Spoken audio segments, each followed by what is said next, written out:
Entonces vamos a entrar a lo que también son generalidades en imagenología, que es la parte 2, en la cual nos vamos a responder a la pregunta de cuál método usar, cómo usar y por qué usarlo, ¿correcto?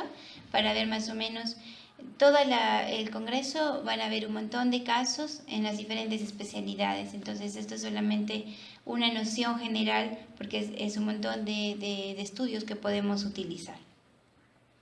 Muy bien, entonces vamos a hacer una introducción, vamos a hablar un poquito de lo que es la radiografía simple y especial, la tomografía y el PET-CT. Vamos a hablar de resonancia magnética con los software que tiene de difusión y espectroscopía que ya usamos en nuestro medio. Vamos a hablar de gammagrafía. Vamos a hablar un poquito de ecografía simple, ecografía Doppler, que es un software más, y algo de intervencionismo. Los rayos X, entonces ya hemos hablado del origen de los rayos X, hemos hablado bastante sobre cómo es que funciona y todos nosotros conocemos un equipo de rayos X.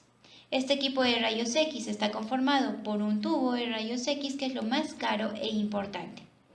Está conformado por un generador de alto voltaje. Yo enchufo el equipo de rayos X a la pared, viene la energía ondulante de la calle y entra al generador de alto voltaje. Este generador hace que la energía ya no sea ondulante, sino sea constante, necesaria e indispensable para que entre con fuerza al tubo y genere los rayos X, ¿correcto? ¿Dónde voy a modular todo esto? A nivel del panel de control. Puedo tener una mesa echada, como puedo tener un panel parado, ¿de acuerdo? Para una radiografía de tórax, por ejemplo, en un paciente estable. Muy bien, lo más importante, como les repito, es el tubo de rayos X. Entonces, este tubo de rayos X es un tubo que está rodeado, como todos sabemos, de plomo para no permitir la radiación y tiene una ventana. Esta ventanita pequeña es la que sí va a permitir el paso de los rayos X. Dentro del plomo tengo esta cubierta de vidrio, ¿correcto? Y dentro del vidrio ya tengo todo el aparataje del tubo. Entre el plomo y el vidrio que hay aceite refringente. Es un aceite congelador, porque si no lo tendríamos, la cantidad de calor que genera esta interrelación entre el catión y anión va a hacer que explote el tubo. Pero como hay este aceite que va a enfriar esta reacción, entonces no va a explotar. Este tubo de rayos X, ¿qué va a pasar? Va a tener un ánodo y va a tener un cátodo. El ánodo, a nivel del blanco que llamamos, tiene tungsteno. Entonces viene la radiación y va a chocar en el cátodo y va a dar muchas revoluciones a gran velocidad y eso va a ir hacia el tungsteno y un porcentaje, solamente el 10% de la energía que se genera va a salir como haz de rayos X hacia el paciente, ¿correcto? Entonces yo aquí tengo una radiación directa, que es la que va a ir directamente al paciente. Llega al paciente, choca y rebota. Tengo una radiación indirecta o secundaria. Entonces tengo dos tipos de radiación, la directa y la indirecta. Esta radiación secundaria se va perdiendo, es más o menos el 50% de la radiación directa al metro del paciente y se va perdiendo dramáticamente, siendo un 10%, 15 a los 2 metros, de manera tal que a la distancia que está el tecnólogo médico prácticamente no hay radiación. ¿Cómo lo sabemos? Porque viene el IPEN con unos aparatos que son unos medidores de radiación y se acerca a mi equipo y se acerca a las distancias que yo estoy determinando. Si son 3 metros y emite radiación, ese equipo está malogrado y no puede funcionar, ¿correcto? Aún así, todo centro de radiodiagnóstico, cuando ustedes sean directores de sus hospitales o dueños de sus clínicas, tienen que tener las paredes con baritina, las puertas con bario, las ventanas con bario. Siempre tienen que proteger. Muy bien, entonces se va a formar la imagen. Viene la radiación que sale del tubo y va hacia mi paciente como radiación directa. El paciente está echado en la mesa y debajo de la mesa hay un chasis o cassette. Radiología convencional, que todos hemos visto, una placa convencional a lo que estamos acostumbrados hasta ahora. Entonces este cassette contiene en su interior esta placa que les dije que va a ser actualmente también tenemos de nitrato de plata, bromuro de plata. ¿Qué va a pasar? En la parte superficial del chasis tengo partículas fluorescentes. Cuando viene la radiación y choca con estas partículas, estas emiten luz. y me impregnan la placa que tengo aquí adentro. Me voy a un cuarto oscuro y, como hacen los fotógrafos, voy a fijar y voy a revelar la placa y voy a sacar una imagen negativa que es una foto. ¿De acuerdo? Por tanto, no puede haber luz. Radiología convencional. ¿Pero qué estamos usando ahora? Usamos radiología digital. ¿Cuál es la diferencia? El mismo tubo, el mismo paciente en la misma mesa, pero este chasis ya no contiene adentro una placa, sino tiene partículas de fósforo. Partículas de fósforo, yo tengo la radiología digitalizada en la cual yo compro el chasis, tengo el mismo equipo, me compro un CR, se llama, que es un chasis con partículas de fósforo, lo coloco aquí abajo, va a captar la imagen y lo llevo a este equipo, que es el digitalizador. Lo va a leer y me va a dar la imagen en la computadora. Y como es una computadora, así como los Photoshop, yo puedo modificar muchos factores. ¿Qué es la radiología digital? Verdadera. Es aquella en la que ya está incrustado o está perenne por chasis, por decirlo de una forma, en el equipo. Yo no necesito estar llevando el chasis ni el CR y hacerlo pasar por el digitalizador. La imagen pasa directamente al equipo de rayos X, ¿correcto? Entonces tengo una imagen de mucha más alta resolución y con menos radiación. Muy bien, siendo así, sea con convencional o digital, yo voy a tener las diferentes densidades en rayos X que ustedes también ya conocen. Entonces los rayos X es un juego de grises, desde lo más radiopaco a lo más radiolúcido, ¿no es cierto? Lo más radiopaco, entonces vamos a tener, por ejemplo, el metal. Quizás no sé si lo ven bien acá. Dentro de este tubo hay una llave de metal. Mi niño se comió una moneda, entonces yo diré presencia de cuerpo extraño, radiopaco, de densidad metálica, proyectado en mesogastrio, ¿no? Luego tengo la densidad ósea. Miren la mano que está apoyando el tubo. Entonces me fijo en la cortical del hueso. Esa es mi densidad ósea, que no es tan radiopaco como el metal, pero sigue siendo radiopaco al igual que los dientes. Luego voy a tener la densidad de partes blandas, ¿sí? La 3, que es un radiopaco sutil. Y ya entro a lo que es radiolucidez, que va a ser grasa, y lo que es completamente radiolúcido es el aire, completamente radiolúcido. Y entonces decimos radiolúcido a lo que es negro y radiopaco a lo que es blanco, ¿no? Estamos refiriéndonos en una terminología opuesta, como saben ustedes, la luz es blanca y opaco es negro. ¿Por qué estoy hablando al revés entonces? Porque la radiografía es una foto y la foto es una imagen negativa. Entonces no olvidemos eso. Muy bien, a ver, vamos a ver entonces que, por ejemplo, donde dice NIOSH, la parte blanca es la parte metálica, voy a tener la parte ósea en las estructuras óseas. Aquí no veo, vemos aquí la parte blanda. Miren, a nivel axilar no veo densidad grasa, pero sí veo densidad aire. Porque el pulmón no es completamente radiolúcido, porque el pulmón no es una bolsa de aire, ¿no? Tengo parénquima. Muy bien. Miren aquí un caso bonito. Tenemos debajo del pulmón, derecho tenemos el hígado, y dentro del hígado, que es una densidad de partes blandas, estoy observando dos imágenes ovaladas de densidad ósea, ¿no? Que son calcificaciones. ¿Qué lesión con frecuencia se puede calcificar en nuestro hígado, en nuestro medio? Un quiste hidatídico, por ejemplo. Quiste hidatídico calcificado es un Garvey-5, son la clasificación que usamos para los hidatídicos, y podemos encontrar estas lesiones. Muy bien, entonces los rayos X, doctores, los vamos a dividir en radiología simple, en la que acude el paciente y yo ni lo toco, ¿de acuerdo? Por ejemplo, una placa de tórax, tome aire, no respira y se retira. Y radiología especial, que hemos hablado en la ponencia anterior cuando hablamos de los contrastes, ¿correcto? Muy bien, la radiología simple entonces me va a mostrar dos imágenes, bueno, 5 densidades, pero todo juega en la terminología, si es blanco, radiopaco, y si es negro, radiolúcido. Cada estudio imagenológico, como ustedes saben, tiene una terminología diferente.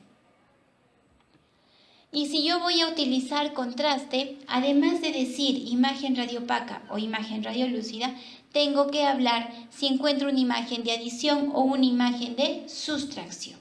Entonces aquí estoy haciendo un estudio a la porción distal del colon, a la porción rectal, y coloco el contraste por la vía rectal y estoy graficando recto y partes sigmoides. Y aquí veo que el calibre disminuye. Ojo que cuando yo hago esto solo veo luz. Entonces acá tengo más luz o menos luz. Tengo menos luz, ¿de acuerdo? Algo está haciendo que yo no grafique todo. Como es menos, entonces será una imagen de sustracción. Es una imagen de sustracción que en este caso fue un cáncer a nivel de recto, ¿de acuerdo? Muy bien. Seguimos con rayos X, pero en rayos X usamos lo que es fluoroscopía. Esto es lo que hicieron en el paciente de la ponencia anterior que ustedes vieron que tuvo el efecto adverso de la endotelitis. ¿Qué va a pasar? Este es un equipo de rayos X en forma de C, por eso llamamos arco en C. El tubo de rayos X desde la parte inferior y va a irradiar hacia mi paciente. Y esto va a ser captado y va a ser llevado a un televisor. Por tanto, yo en vivo, si estoy colocando el contraste, estoy viendo en vivo cómo ingresa el contraste, hacia dónde va el contraste, y este es el fundamento, les dije, de la radiología intervencionista endovascular. Un gran avance en medicina, pero cuidado, una cosa es que yo tome una radiografía de tórax un segundo, ¿no? Tome aire, no respire y se acabó. En fluoroscopía yo tengo que hacer presión de 5 segundos o dependiendo, pero más o menos constante en lo que dura todo el procedimiento. Por tanto, se entiende que hay mucha más radiación. Los radiólogos que se dedican a intervencionismo, entonces tienen sus métodos de protección. Tenemos desde lentes, collarines, protector gonadal, mandil de plomo, para disminuir un poco esta radiación que obviamente va a ser más por el método. Entonces yo puedo ver en vivo lo que estoy haciendo en ese momento y es la fluoroscopía. ¿Para qué me serviría, por ejemplo, cuando quiero evaluar movimiento diafragmático, cuando ustedes hacen un esófago contrastado y quieren ver el peristaltismo esofágico, cuando hago un estudio de colon y, por ejemplo, veo una colitis en el que pierde el peristaltismo? O sea, me da un estudio más o menos funcional, no solamente estático, anatómico, como hago con radiología especial, pero sin fluoroscopía. Otro estudio que agarre rayos X. Mamografía. Mamografía es la radiografía de la mama, todos sabemos. La mamografía ha evolucionado igual, doctores, desde la mamografía convencional que vamos usando muchos años, actualmente que contamos en nuestro medio con mamografía digital, la cual ha disminuido un poco el grado de radiación, ha mejorado muchísimo la sensibilidad. ¿Y con qué más contamos en nuestro medio? Con tomosíntesis. ¿Qué es tomosíntesis? Definitivamente cuando escuchen su charla de mama van a poder ver esto con más detalle, pero es como tomografía de mama. Puedo ver la imagen como en 3D, tiene muchísima mejor resolución. Tenemos esto en nuestro medio, que es lo último que hay en lo que es mama. Pues sí lo tenemos, en el seguro tiene tomosíntesis, ¿no es cierto? Entonces ya es un método al que podemos, y me parece que en la Liga contra el Cáncer también tiene tomosíntesis, si no me equivoco. Entonces ya van a empezar a brindar este servicio, entonces ya es un método que podemos utilizar. Fuera cual sea, utilizo radiación. Entonces aquí tenemos, por ejemplo, dos pacientes diferentes, en el cual vamos a observar que la mama, doctores, tiene muy bonita la densidad grasa que no les pude enseñar hace rato. La mama descansa sobre el músculo pectoral y tiene la grasa retroglandular, un poco de glándula, la grasa preglandular. Esta asimetría, por ejemplo, ya me llama la atención, no es normal. Y obviamente, hoy es muy probable que esta sea una paciente mayor, porque sabemos que el parénquima mamario, al pasar los años que pasa, disminuye y aumenta el tejido graso, por eso las mamas se hacen péndulas, ¿correcto? Muy bien, ¿qué pasa en esta mama? Tengo bastante glándula. ¿De qué color es la glándula? La glándula es radiopaca, entonces, ¿no? La mamografía es un estudio doloroso. Pregunten a sus pacientes. La mayoría no quiere hacerse mamografía. ¿Desde qué edad tenemos que hacerla? Desde los 40 años. ¿Y para qué nos serviría? Porque podríamos ver tumores sólidos. ¿Qué color voy a ver un tumor sólido? Radiopaco. Y si es una mama grasa como esta, me va a servir perfectamente. Pero si es una mama densa, no me va a servir tanto. Si quiero ver un quiste, ¿qué es un quiste? Un quiste es un tumor con agua, ¿no es cierto? Color del agua en rayos X, radiopaco. Tampoco me puede servir mucho. Pero entonces, doctora, si ya hay ecografía, hay resonancia, ¿por qué seguimos haciendo mamografía?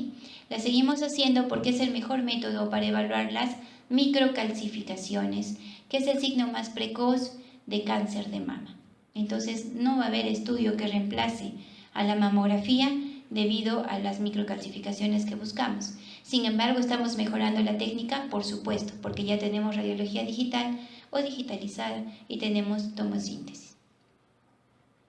Muy bien, la mama se evalúa en una incidencia cráneo-caudal, ¿de acuerdo? Una proyección cráneo-caudal en que presiono a la mama de arriba hacia abajo y en una incidencia oblicuo-medio-lateral donde resalta la presión de costado y están viendo ustedes que resalta muy bonito el músculo pectoral y los ganglios axilares que todos tenemos, pero pudiera crecer a veces, que son adenomegalias, y tengo que diferenciar de las adenopatías.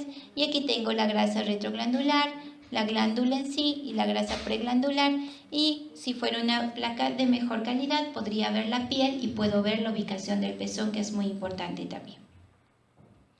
Muy bien, entonces miren, puedo encontrar una lesión como esta. ¿Y qué es esta lesión? Imagen de color, primero radiopaca, ¿no es cierto? Si es radiopaca, entonces puede ser dos cosas, o sólido o líquido. Pero ¿qué más estoy observando? Que tiene unas imágenes radiopacas de mayor densidad aún, que son calcificaciones gruesas. Difícil que un quiste pues tenga calcificaciones, entonces sabemos que esto es un nódulo sólido. Existe entonces una lesión y yo cuando tengo una lesión donde fuera, tengo que describir sus bordes, su halo, tienen un halo radiolúcido negrito que lo rodea, me da mucha tranquilidad. La densidad, porque no es lo mismo esta radiopacidad que esta radiopacidad. Las calcificaciones, por ejemplo, el tener calcificaciones tan gruesas como estas en una lesión, me tranquiliza muchísimo porque sé que eso es muy probablemente benigno, ¿correcto? Y la forma, todas esas características se describen en una lesión nodular.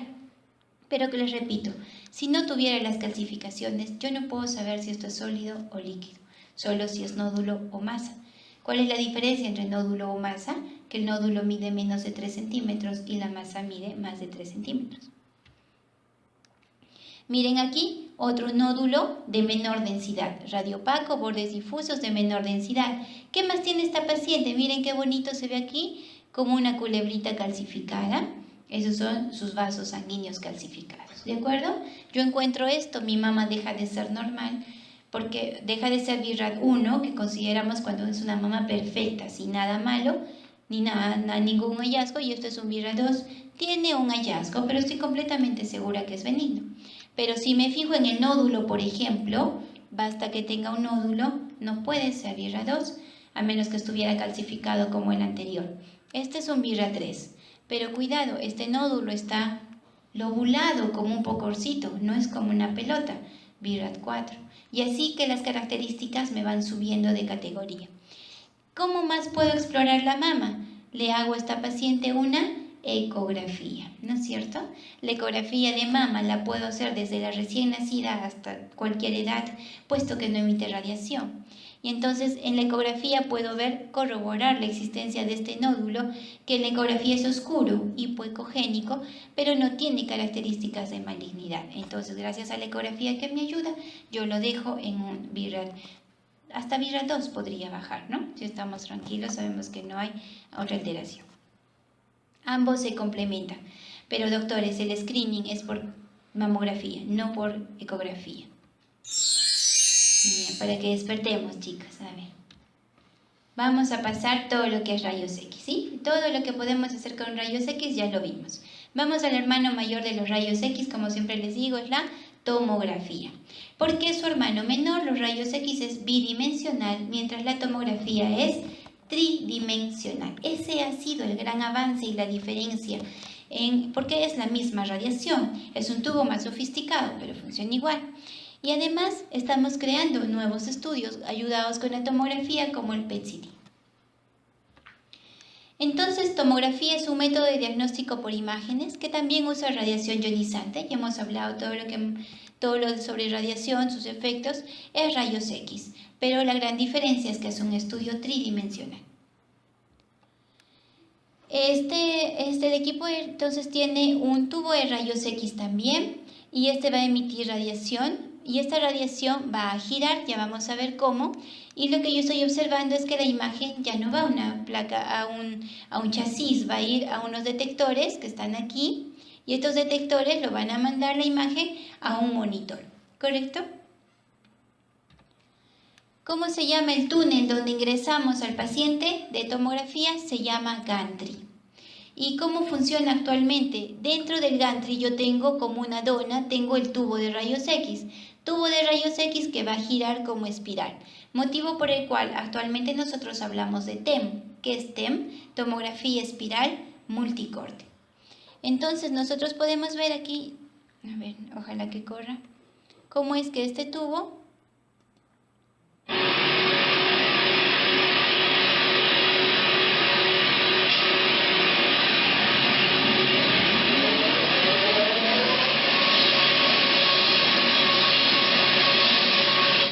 Entonces, ¿cómo es que este tubo gira rapidísimo dentro de este gantry que no lo vemos? Y en cada giro que está haciendo, está emitiendo radiación y está captando, y los detectores están captando las imágenes. Entonces, estos son los detectores que va a captar. Es de entenderse, doctores, que a más detectores, menos tiempo de examen, por tanto menos radiación y por tanto mayor resolución en la imagen. Entonces, ¿qué equipos tenemos de tomografía? Tenemos afuera, en el extranjero, en Lima, tenemos tomógrafos de 64, 128, 32. ¿Qué tenemos en Arequipa? Exactamente los mismos equipos, doctores, ¿no? Como ustedes saben, el Honorio tiene 64 o para ciertas funciones 128 que es tercializado. El Salud me parece que tiene ahora de 64, no estoy muy segura, no sé si es de 128. La parte privada tienen de 32 como en San Juan de Dios, o sea, ya es tecnología con la que nosotros contamos, ¿de acuerdo? Por tanto, las solicitudes suyas cuando vayan es TEM cerebral, TEM de tórax, porque ya es la terminología que también o como llamamos a este estudio. Como ustedes pueden observar, el paciente, ¿en qué posición está? Siempre, siempre el paciente está echado, doctores, siempre, ¿de acuerdo? Y los cortes son entonces en un corte axial o transversal. A veces por la comparación quizás es que nosotros es como que lo cortara como una salchicha, ¿no es cierto? Entonces es un corte axial. Este es el único y verdadero corte, doctores, de la tomografía, ¿correcto? Ahora, el software, porque esta es una computadora, me hace reconstrucciones a un corte sagital y un corte coronal, que no son reales, solo son reconstrucciones. Por eso hay que tener la buena costumbre de informar en axial y solo acudir a las reconstrucciones para confirmar lo que he visto en la axial, ¿correcto? Muy bien, entonces tengo mi corte tomográfico transversal o axial, que es el real, y mi reconstrucción sagital y mi reconstrucción coronal.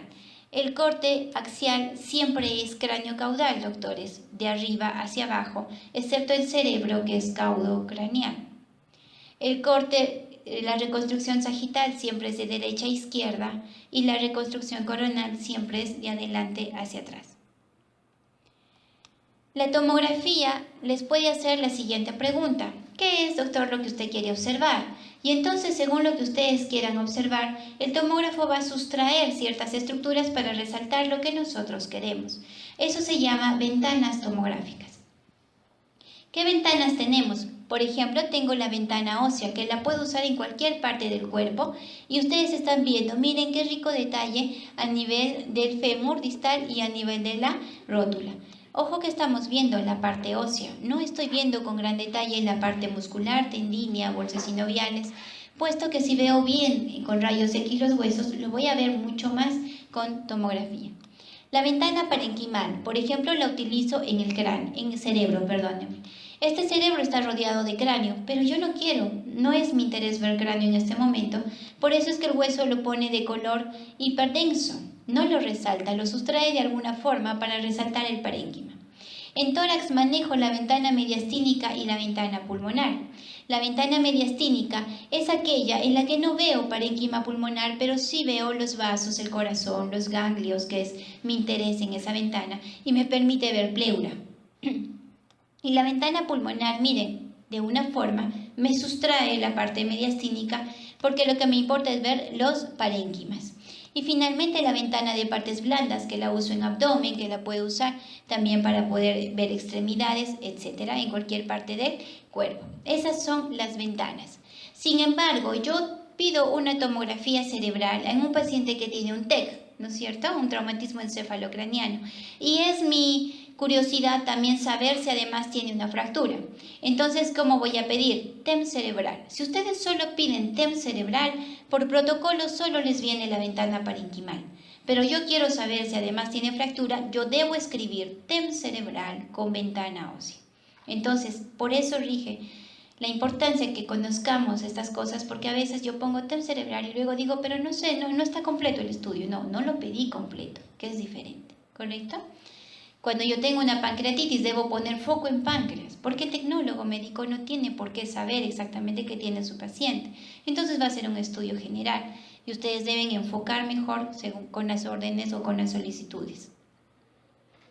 Muy bien, ya no hablamos de radiopaco ni radiolúcido, hablamos de hiperdenso, las estructuras blancas, hipodenso, las estructuras negras. Todo lo que es radiopaco en rayos X va a ser blanco con su hermano mayor, que es la tomografía, hiperdenso. Y todo lo que es negro en rayos X va a ser negro también en tomografía. Pero hay una excepción a la regla, que es el agua. El agua en rayos X es radiopaco. Por eso les dije que un quiste se va a ver igual que un tumor sólido. Un derrame pleural se va a ver radiopaco. Pero el agua en tomografía de autores es hipodenso, negro. ¿De acuerdo? No olvidemos eso entonces. Les mostré en rayos X, hemos aprendido 5 densidades, pero en tomografía son 2000 densidades. En realidad los equipos ven mucho más, pero manejamos una escala de 2000 densidades. El ojo humano mejor entrenado del mundo puede ver máximo 20 grises. ¿De acuerdo?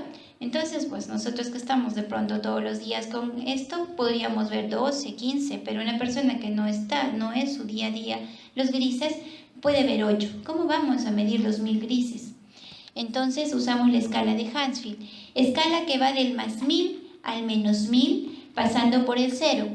El 0 entonces me va a traducir, por ejemplo, líquido, un líquido como un trasudado.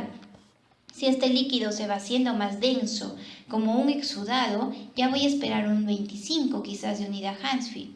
Los parénquimas, miren ustedes, vaso, páncreas, hígado, juegan entre 30 y 80, por ejemplo.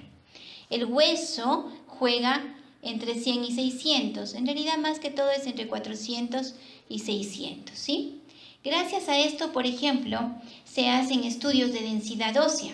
Hay artículos que hablan y que han demostrado por medio de la tomografía que las dietas heterogénicas que comemos en Kentucky, McDonald's, en el mall, genera rápidamente una descalcificación. Entonces lo han hecho en unas ratitas que no le dan esta dieta, unas ratitas que sí les dan, a los 2 hacen tomografía de inicio. Pasado unos, creo que eran 4 meses que han hecho esto, han hecho otra vez una tomografía de control. Si la densidad ósea, la unidad Hansfield en los huesos de las ratitas de inicio eran, por decir, 600, se mantuvieron en 600 en quienes no tuvieron esta dieta y bajaron a 400, 300 en estas ratitas con esta dieta. Con que nos demuestra entonces lo perjudicial que es esta dieta que estamos dando a nuestros niños, ¿no? Y encima no hacemos actividad física, tablet, televisor, etcétera, celular, entonces hay una osteopenia precoz. Muy bien. El metal, por ejemplo, estaría entre los 800 y los 1000 de unidad Hansfield. Vámonos al área negativa. La mama tiene grasa, un lipoma, tejido celular subcutáneo. Todo esto va a tener una densidad negativa que va a ir de menos 20 a menos 100, hasta menos 100 más o menos. El aire, como en los pulmones, en senos paranasales, va a ir hasta menos, acá nos ponen hasta menos 800, ¿no es cierto?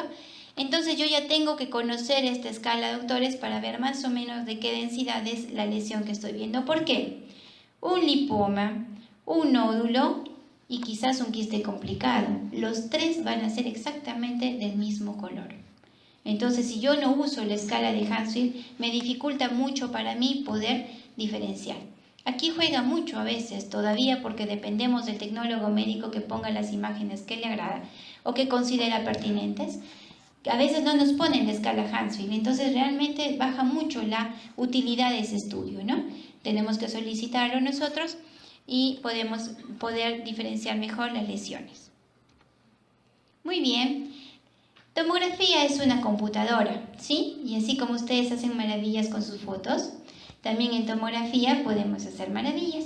Y lo que estamos haciendo aquí, lo que vemos es una reconstrucción tridimensional. Sustraemos el resto de estructuras y nosotros podemos hacer estas imágenes, incluso podemos hacerlas mover. Y lo que estamos viendo aquí es un gran aneurisma, ¿no es cierto?, a nivel de la aorta. Entonces, la parte vascular ha sido muy beneficiada con los tomógrafos a partir de los 32 cortes. A veces se ha beneficiado muchísimo. También yo puedo hacer reconstrucciones, más o menos desde la imagen ósea, puedo ir reconstruyendo por planos para tener una idea, ¿no? Esto, por ejemplo, se está usando en medicina legal, ¿no? Con algunos software más están haciendo este tipo de estudios. Muy bien. Hablemos del PET-CT. Entonces, nosotros conocíamos o ya vamos a hablar dentro de un rato, lo que es la medicina nuclear, por ejemplo, que claro que usa radioisótopos, pero lo que nos habla es de la captación de una lesión, ya sea porque tiene un proceso inflamatorio, donde tengo mayor permeabilidad vascular y obviamente llega más las sustancias que van a venir por los vasos, o ya sea porque tengo un cáncer, un tumor maligno quiere crecer, para crecer quiere comer. Para comer tiene que tener neovascularización y eso se traduce en el aumento del flujo, ¿de acuerdo? De la captación de cualquier sustancia. Ustedes saben que la glucosa, por ejemplo, es una de las sustancias más globalizadas y en la cual podemos con la cual nosotros podemos medir esta captación. Entonces la 18-fluorodesoxiglucosa que vimos cuando hablamos de contraste es lo que vamos a usar aquí. Tenemos órganos como el cerebro, como el hígado, que sabemos que van a captar más. Entonces podríamos tener nosotros imágenes de captación, pero había la limitante que, si bien es cierto, yo veía que captaba más, pero no podía ver la morfología exacta. Entonces decidieron combinar este principio de función de captación con lo que es morfología. ¿Quién me da perfectamente la morfología en 3D? Tomografía. Entonces hacen la combinación de la tomografía del PET-CT, ¿de acuerdo? Tomografía que está ayudando mucho, por ejemplo, en este caso.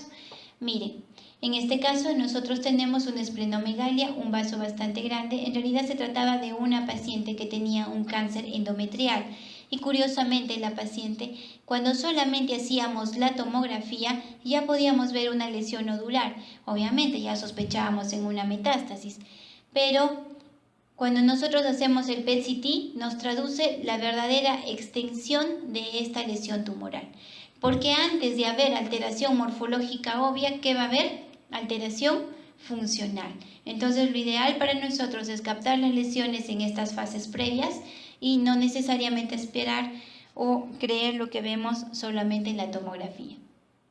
Un paciente en cuya tomografía de tórax, de corte axial, de ventana pulmonar, lo que podemos observar son lesiones hiperdensas de aspecto algodonoso, difusas, que hasta podríamos pensar que fuera de pronto una neumonía multifocal, por ejemplo, ¿no? Pero cuando nosotros hacemos el PET-CT para la evaluación de la glucosa, una neumonía no tiene por qué captar la glucosa de esta manera y era un carcinoma, ¿de acuerdo? Era un cáncer de pulmón. En el tórax lo usamos mucho en lesiones centrales, donde no es fácil acceder. No está cerca del ilio, por tanto no puedo hacer una broncofibro para la biopsia, o no es tan periférica que puedo entrar por intervencionismo guiado por tomo o por eco. Entonces son más centrales y por eso, para ver si capta o no capta, hago más que todo el PET-CT. ¿Tenemos PET-CT en Arequipa? Hasta donde yo sé, no tenemos, ¿correcto? En Lima sí. Entonces, otro estudio, otro software, por llamarlo así, es tomografía por emisión de fotoúnico, que conocemos como el SPECT.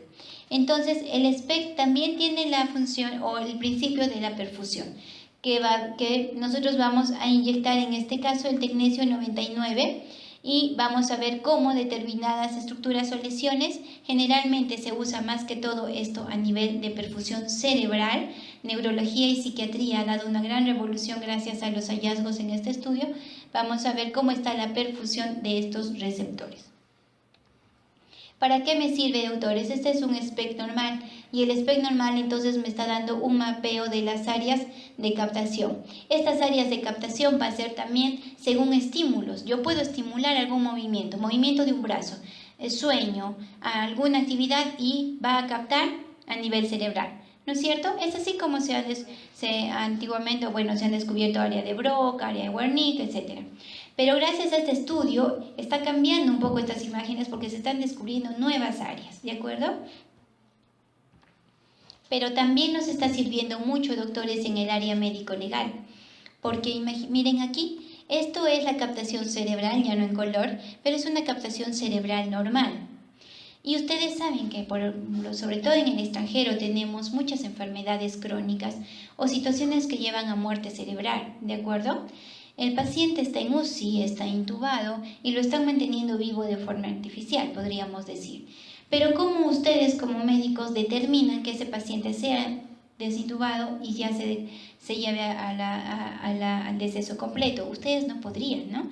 Uno, por la parte legal. Entonces, ¿cómo legalmente ustedes se defienden? Y no solo por defenderse, sino por estar seguros que ese paciente no tiene opción de recuperación con el SPEC. Y el SPEC les va a demostrar que esa masa encefálica no tiene ningún tipo de perfusión. Por tanto, no tiene sentido de pronto mantenerlo con vida y ustedes tienen una justificación o un respaldo legal para poder desintubar a este paciente. ¿Correcto? No solo sirve para eso. Tenemos con el SPEC, vamos a encontrar áreas que captan más de lo normal, como imágenes hipercaptadoras. ¿En quiénes? Pacientes con epilepsia. El foco epileptógeno ya lo podemos determinar. Pacientes con, ustedes emiten el estímulo que saben que ese paciente lo lleva a la convulsión y van a ver qué área del cerebro se activa. Perfusión para ver perfusión de flujo. Un paciente que ha tenido isquemia, quiero ver cuánto ha podido recuperar luego de la trombólisis. Una test de activación de cualquier actividad, una encefalitis, la esquizofrenia. La esquizofrenia está cambiando mucho en su planteamiento gracias a el SPEC, las alucinaciones. Entonces, ¿por qué? Porque con la terapia que están dando, por ejemplo, en esquizofrenia, y como ya tengo este método, puedo ir controlando si está bajando esta área o no está bajando. Al contrario, puedo tener áreas que ya no captan, llamamos áreas frías o hipocaptadoras. Un infarto, una hemorragia, necrosis posquirúrgica, una lesión posquirúrgica, un quiste, un tumor, edema, abscesos. Entonces, tiene muchísima utilidad el SPEC, sobre todo, recuerden, en la parte funcional de lo que es cerebral. Muy bien, cambiemos de tema. Entonces, nos olvidamos de los estudios con radiación ionizante, ¿no es cierto? Vamos a pasar rápidamente a la resonancia magnética. La resonancia magnética, doctores, ¿cómo es que se produce la imagen? También estamos viendo un túnel blanco, ¿no? Pero ese túnel ya no se llama gantry, el túnel se llama magneto, ¿no? Como el grupo musical así.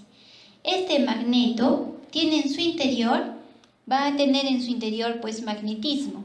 ¿Y este magnetismo de quién se va a aprovechar? De nosotros, de nuestros hidrogeniones, recordando que somos 70% agua. De ahí justifica la gran sensibilidad en muchos estudios, en muchas imágenes, en muchas patologías de este estudio. Muy bien, las partes de un resonador entonces tenemos el magneto, todos conocemos un resonador, si lo hemos visto por televisión, lo hemos visto en la práctica. Tenemos una mesa donde el paciente también va a estar siempre echado y tenemos unas antenas, ¿de acuerdo? Donde vamos a captar las ondas que van a volver, por decirlo así. Ya vamos a ver de qué se trata. Muy bien. Entonces, no es como el tomógrafo que tengo detectores que van a ir a través de todo el tomógrafo quietos. Nosotros tenemos antenas, por tanto, no es lo mismo hacer una resonancia de columna, una resonancia de mama, una resonancia cerebral, porque yo tengo que poner la antena determinada según el área que yo quiero examinar, ¿correcto? Aquí tenemos entonces el magneto, este aparataje, dentro de ello hay magnetismo y las imágenes van a ir hacia la computadora.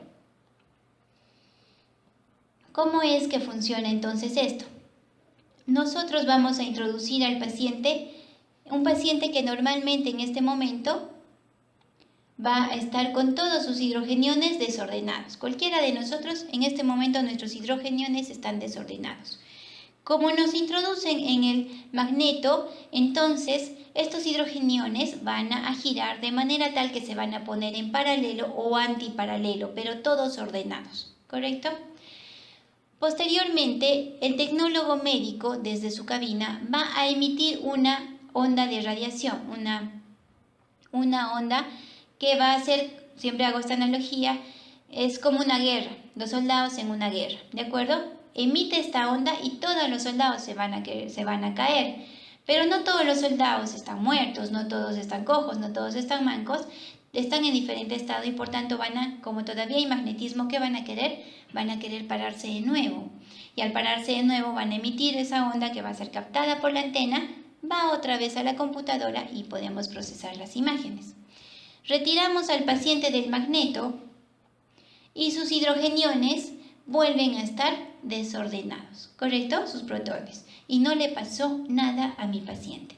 Por eso es que la resonancia magnética no tiene efectos adversos, ¿sí? No tiene efectos adversos. Y es lo que estamos diciendo, todo está en desorden, se va a poner paralelo o antiparalelo y luego vuelve a estar en desorden. Definitivamente es mucho más complejo que eso, pero es para que tengamos una idea. Entonces, en resonancia magnética, recuerden que tengo al protón caído, este va a querer relajar. Relajar para ello significa volver a pararse y lo va a hacer en dos tiempos. Entonces nosotros llamamos a esto tiempos de relajación. Acá tenemos el T1 y el T2. ¿Será importante estas cosas que son de física para nosotros que vamos a ver una resonancia? Por supuesto, porque si no comprendo esta parte, no voy a poder interpretar qué es un T1 y qué es un T2. Entonces, nosotros al momento de retirar el pulso que ha estado mandando el tecnólogo médico, ¿qué va a pasar? El protón excitado se va a relajar y va a transferir energía. Y llamamos T1 cuando nosotros encontramos un magnetismo antes de que se relaje al 100% en el 63% más o menos en promedio. Entonces, ese es T1. ¿Qué pasa con el T2? El T2 es cuando decae este magnetismo y lo captamos más o menos en un nivel del 37%. ¿Cómo se traduce finalmente esto, no? Para nosotros. Finalmente esto se traduce en que yo voy a tener imagen inversa, doctores. ¿Y en quién me fijo para ver si estoy en un T1 o en un T2? Me fijo en el agua, ¿de acuerdo? Resonancia magnética de columna. Desde ya miren, doctores, cuán rica es la información que podemos tener desde piel, desde plano muscular, desde discos intervertebrales y también veo el hueso, ¿sí? Entonces decimos, pero doctora, el hueso no es agua, no está vascular, no está hidratado, tampoco es inerte, ojo, pero la parte cortical del hueso, que tiene muy poco hidrogenio, no emite señal. Como no emite señal, ¿sí? Como no emite señal, yo lo voy a ver de color negro. ¿Y cómo se dice negro? Hipo, intenso o baja señal. Es por esto que les decía que la resonancia, siendo un estudio muy exquisito, no me sirve para las microcalcificaciones de mama, ¿se dan cuenta? Porque no me va a emitir señal. No me sirve para las calcificaciones residuales de neurocisticercosis, por ejemplo. Pero ustedes van a leer muchos artículos de tumores óseos por resonancia. Claro que sí, porque la resonancia es muy valiosa en la médula ósea, ¿correcto? Y en la expansión de los tumores óseos y su compromiso a parte blanda. Muy bien, entonces yo tengo alta señal, baja señal y no señal. Alta señal, color blanco, ¿correcto? Pero antes de ver eso, acá dice T1. ¿Cómo sé que estoy en un T1? Porque el líquido cefalorraquídeo que me está rodeando a la médula es de color negro. Si estoy a nivel de la cabeza, del cerebro, busco líquido cefalorraquídeo en ventrículos. Negro, T1, blanco, T2. Estoy en facial, o de pronto busco globos oculares. Negros, T1, blanco, T2. Estoy a nivel, por decir, de abdomen, busco vesícula, busco vejiga, estructuras donde ustedes saben que hay líquido. Entonces, en columna voy a buscar líquido cefalorraquídeo, médula, y veo que es negro, T1. Muy bien, alta señal. ¿Qué estructuras me van a dar alta señal? La grasa. La grasa es blanca, sea T1 o sea T2, ¿correcto?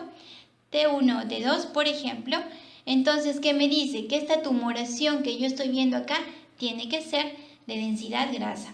¿Por qué no es líquido, doctora? Porque estoy en T1. Si fuera un quiste, esto sería de color negro.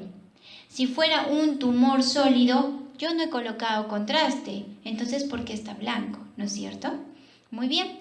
Entonces, la grasa, por ejemplo, los hemangiomas, los lipomas, porque son grasa, cambios por la radiación o cualquier sustancia que contenga proteínas, me va a dar entonces color de alta señal en T1.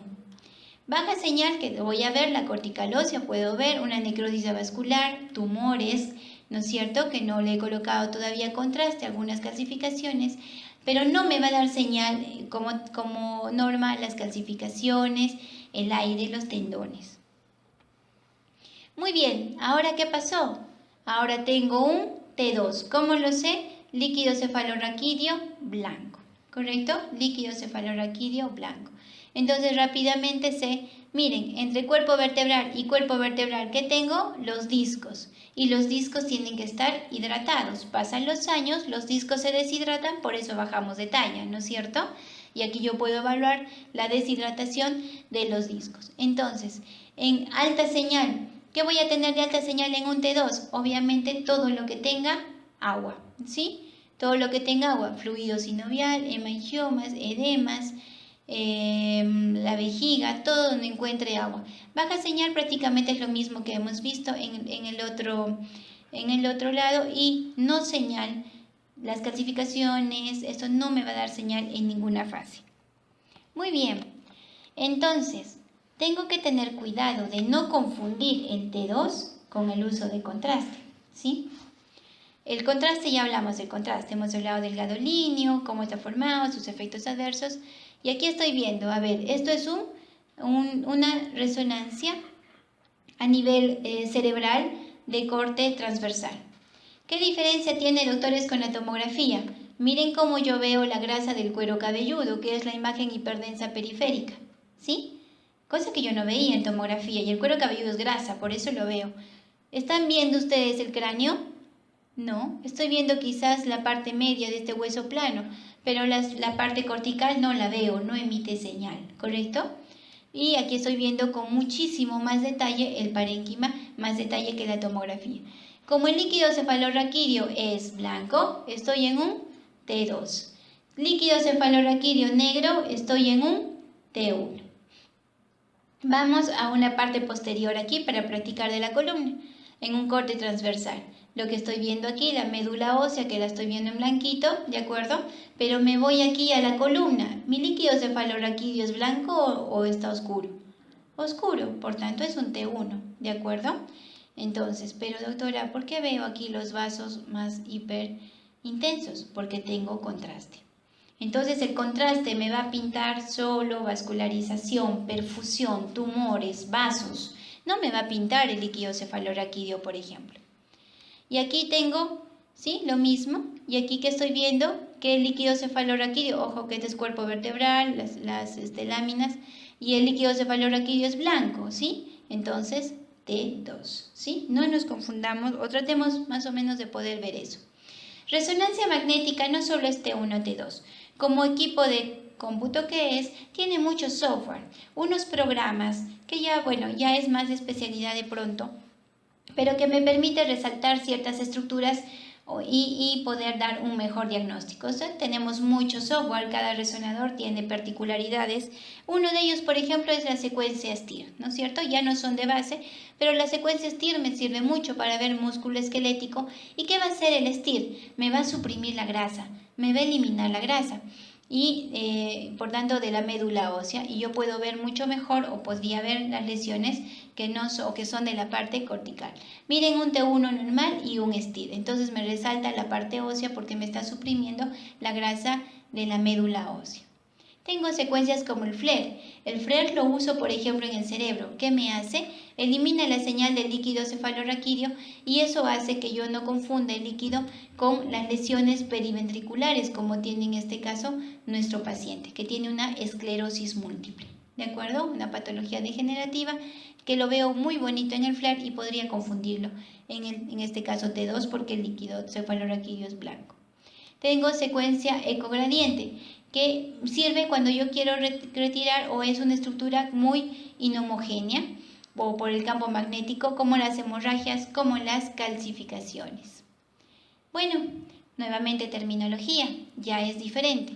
Todo lo que es blanco, hiperintenso o alta señal. Todo lo que es negro, hipointenso o baja señal. Pero no solo eso, como también utilizo contraste, yo tengo que hablar si esta lesión que estoy encontrando es captante o no captante de contraste, en este caso gadolínio. Muy bien, doctores, entonces, la resonancia magnética ha venido a revolucionar muchas áreas. El fuerte de la resonancia es la oncología, ya que como tiene que ver mucho con las áreas hidratadas, que son prácticamente la gran parte de nuestro organismo, refleja mucho mejor la verdadera expansión en el caso de las lesiones tumorales. Hasta ahora no hemos hablado, excepto en resonancia, de médula ósea, porque la médula ósea se evalúa por resonancia magnética. Antes hacíamos mielografías, ¿no? Se inyectaba aire a nivel intratecal, lo cual era pues muy doloroso, dejando efectos adversos marcados. Ahora no es necesario, tenemos resonancia magnética con sus diferentes fases. Yo con una radiografía de columna les puedo decir si hay escoliosis, si hay listesis, si hay aplastamiento, si hay pinzamiento, pero no puedo decirles si tiene una hernia del núcleo pulposo, cosa que se evalúa con resonancia magnética. Los traumatólogos se han beneficiado muchísimo, ya ustedes van a escuchar las ponencias de la especialidad y van a ver de que se han beneficiado mucho. ¿Por qué? No por la evaluación de hueso, que para eso está la tomografía, sino para la evaluación del componente articular, ¿correcto? Ligamentos, tendones, bolsas sinoviales, meniscos. Entonces ellos pueden planificar mejor sus operaciones y llegar a mejores diagnósticos. La resonancia magnética en el cerebro es de mucha utilidad. Si bien es cierto, a nivel cerebral, por ejemplo, ¿cuánto demora hacer una tomografía cerebral? 5 segundos. Más demoramos en echar y parar al paciente que hacer la tomografía, pero una resonancia demora de pronto media hora. Es por eso que usamos la tomografía en el área de emergencia. Pero en otros países donde contienen la resonancia en su área de emergencia también, por ejemplo, los casos de isquemia deberían ser evaluados con resonancia magnética, ¿no? Cosas así. Pero para emergencia, por ejemplo, tomografía. En el área de tórax, la tomografía lleva la batuta con su área mediastinal, con su ventana mediastinal y pulmonar. Pero hay lesiones, todo lo que es vascular, la resonancia tiene muchísimo valor. En el área abdominal fuera del oncológico, la colangioresonancia, por ejemplo, tiene mucho valor también, y la pelvis. La pelvis está siendo muy bien evaluada, endometriomas, endometriosis, tumores pélvicos, ganglios, infiltraciones de cuello uterino, está siendo muy bien evaluada. Actualmente se está haciendo con resonancia descarte de malformaciones faciales y cerebrales en el feto, o sea, la mamá embarazada y se somete a la resonancia. Ya nace con un diagnóstico y ya sabemos qué esperar en ese niño. Y en otros países, pues obviamente ya se hacen operaciones intraútero, ¿no? Todo eso, entonces, doctores, se ha avanzado con este método. Bueno, aquí estamos viendo qué rico detalle tenemos en lo que es piel, tejido fascia plantar, grasa, músculos, tendones, que no vemos con otros estudios, ¿no? Una colangioresonancia. Y la resonancia magnética, al igual que la tomografía, también tiene su software, tiene nuevos programas que nos ayudan mucho. Este accesorio programa se llama difusión. Ya actualmente nuestros resonadores nos están enviando imágenes con difusión y espectroscopía. ¿En qué consiste la difusión, doctores? Es un principio muy simple. Se basa en el movimiento en vivo del agua en los tejidos, ¿no? La resonancia juega con hidrogeniones y entonces nos va a permitir diferenciar una estructura que es sólida como un tumor en el cual va a haber muy poco movimiento de agua a una estructura como un quiste donde tengo bastante movimiento de agua o un absceso que tengo medio movimiento de agua, ¿no es cierto? Así de simple es este principio. Por ejemplo, aquí nosotros tenemos la vesícula biliar. La vesícula biliar contiene bilis, que es líquido. Por tanto, la difusión me resalta muy bien. Y también tengo una tumoración, un hepatocarcinoma en el lóbulo hepático derecho, que obviamente tiene vascularización, pero no es una bolsita de agua como es la vesícula, ¿no? Por simplificarlo de alguna manera, esa es la forma en que trabajamos con difusión. Muy bien, pasemos a medicina nuclear. Medicina nuclear siempre es, en nuestro medio, doctores, en el Perú, es una especialidad aparte de la radiología. Ustedes postulan a medicina nuclear. Antes se postulaba a radiología y se hacía como una subespecialidad, ahora no. Medicina nuclear es una especialidad muy bonita, muy amplia también, pero está dentro de lo que es imagenología. Llamado gammagrafía o centellografía. La medicina nuclear es un poquito de lo que hablamos en el PET-CT, porque es un estudio funcional, más no morfológico. No me va a dar una estructura. Este tumor mide 28 por 35 ubicado exactamente en tal óvulo. No. Pero sí me va a decir, este tumor tiene captación aumentada a diferencia del resto del parénquima, ¿de acuerdo? No uso glucosa como el PET-CT, voy a usar radioisótopos. Radioisótopos que tienen afinidad a determinado tejido, como el yodo para lo que es tiroides, por ejemplo, ¿no? El magnesio. Miren aquí, entonces yo uso radioisótopos y no nos olvidemos que la gammagrafía o medicina nuclear es un estudio funcional. ¿Qué voy a utilizar? Ya la terminología cambia. Si es que la lesión que yo tengo, por ejemplo a nivel de tiroides, capta más de lo normal, ese es un punto caliente, ¿de acuerdo? Pero ¿qué pasa, doctores, si yo tengo un paciente con mieloma múltiple, llamado así a un tumor óseo osteolítico destructivo, destruye el hueso? Entonces voy a colocar el radioisótopo, el hueso va a captar en 10, por ejemplo, y estas lesiones que ya no hay hueso no va a captar. Será entonces puntos fríos, que no por eso son benignos, son patológicos, ¿correcto? Áreas que no hay captación, puntos fríos. Áreas que hay captación aumentada por neovascularización o inflamatorio, es puntos calientes. Entonces, podemos usar así en la parte oncológica. Antes de que llegue a nuestro medio la angiotomografía o la tomografía con cortes de 16, 32, por ejemplo, para el tromboembolismo pulmonar, el gol estándar era gammagrafía. Actualmente no. ¿Por qué? Porque con estos tomógrafos de tan alta resolución estamos llegando a ver los trombos en los vasos pulmonares, ¿no? Pero sigue siendo importante. La gammagrafía pulmonar entonces va a tener una fase de perfusión, llegada de sangre, y una fase de ventilación, llegada de aire. Cuando yo tenía un tromboembolismo pulmonar, entonces hacía ambas fases, demostrando que mi fase de ventilación estaba excelente y sin embargo mi fase de perfusión estaba alterada, ¿de acuerdo? En un área determinada. Entonces hacía el diagnóstico de un tromboembolismo pulmonar, por ejemplo. Ecografía, ¿no? Lo dejamos un poco ya al final, no por ser menos importante. Ustedes saben el gran valor que tiene este estudio de ecografía, porque la ecografía emite, no tenemos ya ondas de radiación, no tenemos magnetismo, tenemos sonido, como los delfines que se comunican por el agua, ¿no es cierto?, con ultrasonido. Es un estudio realmente muy beneficioso, puesto que no tiene efectos adversos, doctores. El sonido que ingresa a mi cuerpo, si es que este no rebota hacia el transductor, se va a transmitir como calor. Por eso es que también lo podemos usar como terapia, ¿de acuerdo? Los fisioterapeutas lo usan para hacer relajación muscular, como terapia. Pero bueno, el ultrasonido a dosis médicas, por llamarlo así, pues el calor que va a emitir pues no significa nada en nuestro cuerpo, no tiene efectos adversos. Es un estudio económico. ¿Cuánto cuesta una ecografía, autores? 80, 100, bueno, dependiendo de dónde los hagamos, ¿no? Porque hay sitios que cobran por riñón, ¿no? Entonces, esos sitios no. Pero más o menos es accesible al paciente. ¿Cuánto cuesta una tomografía? 300. ¿Cuánto cuesta una resonancia? 800. Entonces, ya un poco más limitado para nuestra población, bueno, por lo menos en la mía que yo trabajo con el MINSA, ¿no? Que mis pacientitos no tienen muchos recursos. Entonces, la ecografía pues es un estudio muy bueno, no tiene efectos adversos, es económico, es accesible. Yo tengo ecógrafos como laptop, hasta como tablet para accesos vasculares.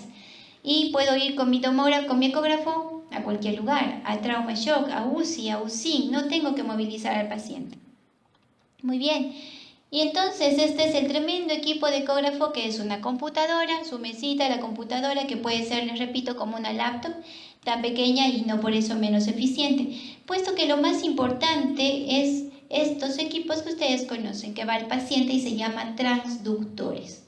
Estos transductores, yo voy a enchufar el ecógrafo en la pared, viene la energía eléctrica de la calle y va a llegar al transductor haciendo mover mis cristales de cuarzo. Al mover los cristales de cuarzo, va a emitir sonido que va a ir al cuerpo y dependiendo si choca con lesiones o estructuras densas, esta va a rebotar y voy a tener imagen. Y si choca con el agua, como se transmite, no rebota nada, no tengo imagen. ¿De acuerdo? Ya vamos a verlo. Pero esto es lo más caro, doctores. Si un ecógrafo más o menos de gama media cuesta sus $50.000, por ejemplo, los transductores cuestan $40.000 y la computadora $10.000. ¿Correcto? Entonces eso es lo más importante. Tenemos convexos, tenemos lineales, endocavitarios, según la estructura que quiero evaluar. Entre mi paciente y el transductor tiene que haber gel, porque la ecografía tiene 3 enemigos.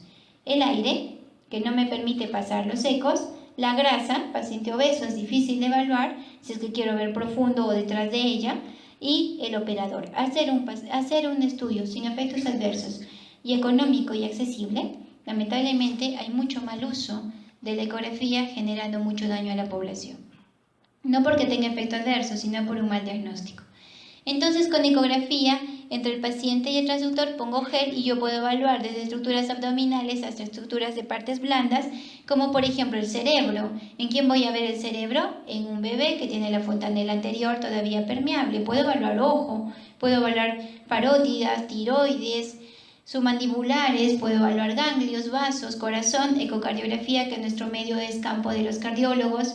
Puedo evaluar todas las estructuras abdominales, puedo evaluar pulmones, puedo evaluar pleura, ¿correcto?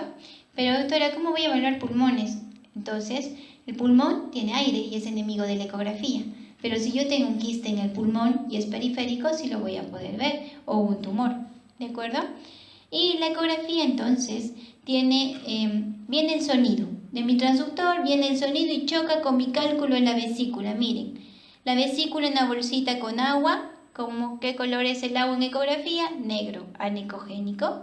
Choca con el cálculo y todo rebota. Como todo rebota, lo veo blanco y nada de ecos pasa atrás, por eso se ve negro, sombra acústica posterior. Pero ¿qué pasó con mi vejiga? Viene la onda, cruza la vejiga porque es buen conductor y me da un gran refuerzo posterior. Estos detalles o estos artefactos llamados así a nosotros nos guían mucho en nuestros diagnósticos. Blanco como el cálculo, ecogénico. El hígado, que es el parénquima, gris, hipoecogénico, y anecogénico, el líquido, es negro, ¿correcto? Muy bien, miren que yo puedo ver desde piel, tejido celular subcutáneo si tuviera un lipoma, tendones si acá tuviera una ruptura tendínea, un hematoma. Yo puedo ver la cortical del hueso, pero no puedo ver el contenido óseo. Y puedo ver líquido, que acá está la bursa suprapatelar, que no debo verla si es que está sana, ¿no? Esto es, por ejemplo, una parte de la evaluación de rodilla. La ecografía, ya nos falta poco, la ecografía tiene otro software que es el Doppler. Entonces el Doppler es un software de esta computadora que se basa en el movimiento de estructuras. ¿Qué estructura está en movimiento en mi cuerpo? El agua, la sangre, por medio de los glóbulos rojos y las células sanguíneas. Entonces, en eso se basa el Doppler. El Doppler es la evaluación de estructuras en movimiento y tiene 2 colores, que es casi siempre el rojo y el azul. Recordemos que no es arteria y vena, como pintamos nuestro cuadernito, ¿no? El rojo es cuando se acerca al transductor y el azul es cuando se aleja del transductor. El ejemplo que siempre ponemos es el miembro inferior. Yo tengo el transductor en la zona inguinal. ¿Quién se acerca hacia el transductor? La vena, camino al corazón. Por tanto, la vena va a ser de color roja, ¿no es cierto? ¿Y quién se aleja? La arteria. Y la arteria sería azul. O sea, va a depender mucho, doctores, de 2 cosas. De la dirección del flujo y de esta escala. Porque yo puedo invertir esto. Yo en la computadora puedo invertirlo y entonces me confundo en el diagnóstico si no lo tengo en cuenta. Esto se llama Doppler color. Basta que me pinte el vaso, yo ya estoy descartando una trombosis, por ejemplo. Y esto se llama Doppler espectral. A este Doppler color le pongo un marcador y me va a botar estas ondas. Estas ondas me van a decir si el flujo que estoy viendo es venoso, si es arterial. Si esto fuera un tumor y tiene este flujo, entonces yo puedo decir que tiene una alta velocidad. Eso es peligroso. Y si tengo un flujo de baja resistencia, puedo decir este tumor va a crecer o es maligno. Pero si es un flujo de alta resistencia, significa que el tumor no quiere comer, por eso es de que ejerce resistencia. Entonces es benigno, ¿de acuerdo? Finalmente, entramos a intervencionismo. El intervencionismo en radiología es también otra subespecialidad y puede dividirse en lo que es intervencionismo endovascular y extravascular. El intervencionismo endovascular tiene como fundamento la fluoroscopía y el extravascular generalmente son por tratamiento o biopsias, ya sea por guía tomográfica, ecográfica, también por fluoroscopía. Aquí estamos viendo un caso de intervencionismo endovascular, en el cual siempre se usa la técnica de Seldinger, que es la introducción del catéter desde la femoral. La velocidad y el flujo sanguíneo va a conducir mi catéter y yo estoy viendo por fluoroscopía hacia dónde voy. Yo puedo llegar hasta la cerebral media simplemente entrando con un catéter desde la femoral. Eso se hace en nuestro medio, sí se hace en nuestro medio. ¿Por qué es un poco limitante? Porque estos catéteres son carísimos, pero vienen a veces a Donan de Lima y vienen médicos con equipo para pacientes insolventes, que son los que nosotros tenemos, ¿no? Y podemos resolver malformaciones arteriovenosas, aneurismas, embolizar un vaso que está nutriendo un tumor y no es operable, y por lo menos con eso bajamos el tamaño del tumor y mejoramos la calidad de vida. Muy bien, y entonces lo que nosotros usamos es contraste. Doctora, si usamos contraste, ¿por qué estoy viendo negro en vez de blanco? Porque esto es una imagen negativa, esta es la imagen real. Recuerden que en fluoroscopía no lo traducía a una placa, lo traducía de frente al televisor, ¿recuerdan? Entonces esta es la imagen real, ¿no? Por eso es que yo lo estoy viendo negro, pero es el contraste lo que estoy viendo, porque sin el contraste tampoco podría verlo. Muy bien, nosotros podemos ver, por ejemplo, en las trombosis venosas podemos poner nosotros filtros para que los trombos no vayan hacia la parte respiratoria, guiado también por intervencionismo. El intervencionismo que no es endovascular por guía para biopsias, esta por ejemplo. Aquí estamos marcando el extremo distal de un arpón por ecografía.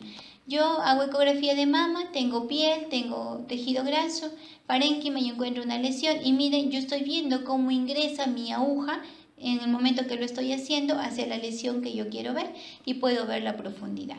O sea, y son estudios que se hacen a diario, ¿no? Son exámenes a diario. Nefrostomías. Paciente con cáncer de cuello uterino que ha infiltrado parametrios. ¿Qué va a pasar? Va a obstruir los uréteres. ¿Qué va a pasar? Va a dilatar riñones. ¿Qué va a pasar? Va a comprimir parénquima y mi paciente acaba en insuficiencia renal. Va a morir por insuficiencia renal más que por el cáncer de cuello uterino. ¿Qué tengo que hacer?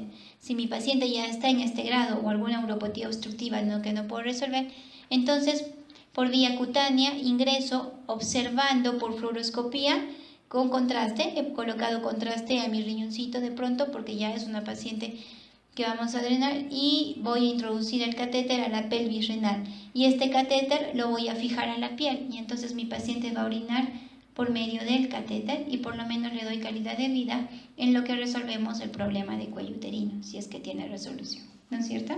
Esas son nefrostomías. Muy bien, después de esta maratónica charla, nos hacemos la pregunta, entonces, frente a cualquier paciente vamos a preguntarnos, ¿y ahora qué hago, no? Tomo, rezo, eco. Entonces yo les traigo esto que presento también a ustedes en pregrado. ¿Por qué? Para demostrarles que, si bien es cierto, la ecografía es un método barato, ¿no es cierto? Es como el bochito baratito, pero es un método muy fuerte.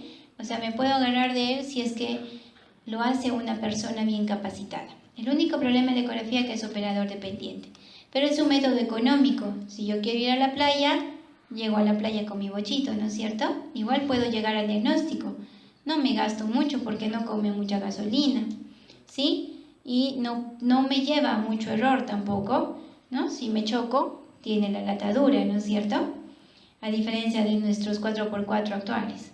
Entonces la ecografía es un método que debemos valorar mucho, es económico, es parcialmente seguro y también puedo llegar a muy buenos diagnósticos con esto. Luego tengo la tomografía, un estudio rápido, ¿no? Ahí está un carro de carrera. Llego rápido al diagnóstico, pero de pronto ya tiene un poco más de radiación porque si me choco con este carro, pues tengo un accidente considerable. pero también, como han visto, tiene sus indicaciones.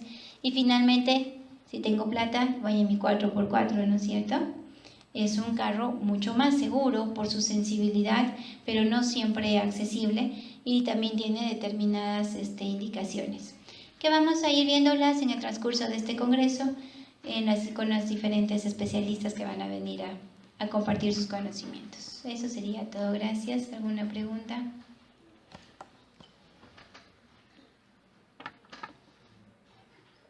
Unas caritas de duda. ¿No hay preguntas? Muy bien. Eso sería todo entonces.